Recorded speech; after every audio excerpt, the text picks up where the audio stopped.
Bret Hart in an interview with Sean Mooney on his podcast. I think it's called Prime Time with Sean Mooney or something to that effect. But Bret Hart came out and said that Goldberg should not be in the Hall of Fame. And I'll read the quote for you here. He says that, "I wish that Goldberg had never kicked me in the head as hard as he could," which you can see that picture behind me. I don't know how you give a guy a Hall of Fame thing for, I don't know if that's supposed to say ring or whatever, but Hall of Fame ring for hurting as many wrestlers as Bill Goldberg hurt, and without consequence.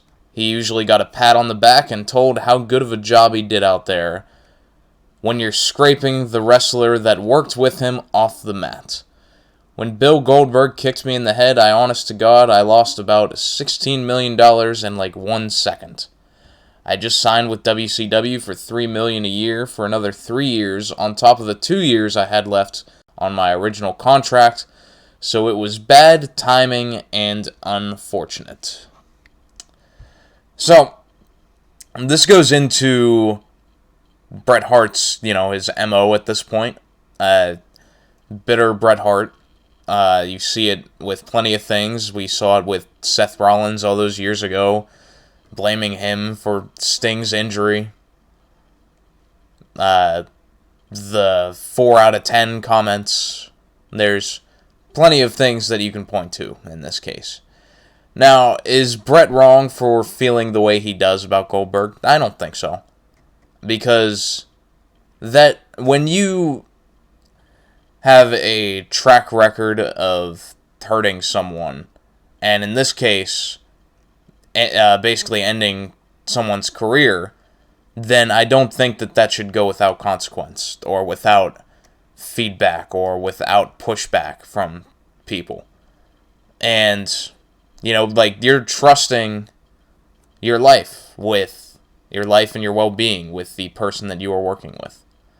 And when liberties are taken there, when things don't go as planned, whether it's due to an accident or just carelessness, then there's always going to be some sort of resentment there.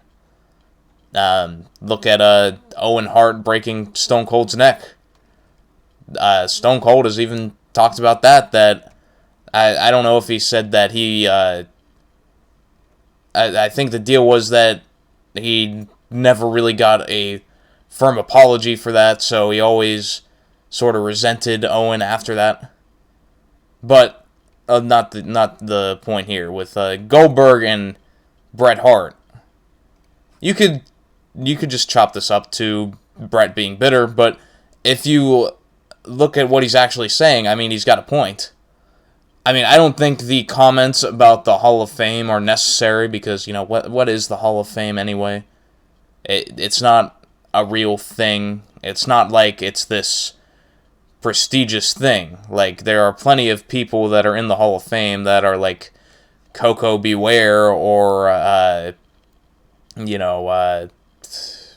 Hillbilly Jim. Those sorts of people. So, I don't think the Hall of Fame should really have anything to do with it. I think it more should go down to how people remember Goldberg as. And even with all this, you still have to remember Goldberg as one of the biggest stars in the Monday Night Wars period. And someone who was instrumental to WCW. And, someone who had one of the best runs that there really ever has been with his undefeated streak. And, the incompetence of WCW ruins that. But it shouldn't be forgotten that at one point this guy was, along with Stone Cold Steve Austin, the biggest star in wrestling in the hottest time period for wrestling. So I don't think that should be forgotten. But I also agree with Bret that what also shouldn't be forgotten is the track record that Goldberg left behind with the people that he worked with. And I don't think that should fall on deaf ears. I don't think that we should pave over that because at this point in Goldberg's career, he's past that.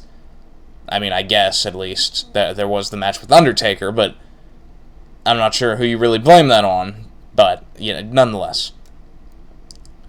I can't disagree with Bret Hart. I don't think that the Hall of Fame really should have been the focal point of it. I think it should have just been about Bret's feelings towards the incident. But I also can understand the people that think that, and I agree with this, that Bret holds grudges. Bret doesn't forget things, and at some point, I feel like he needs to just start letting things go.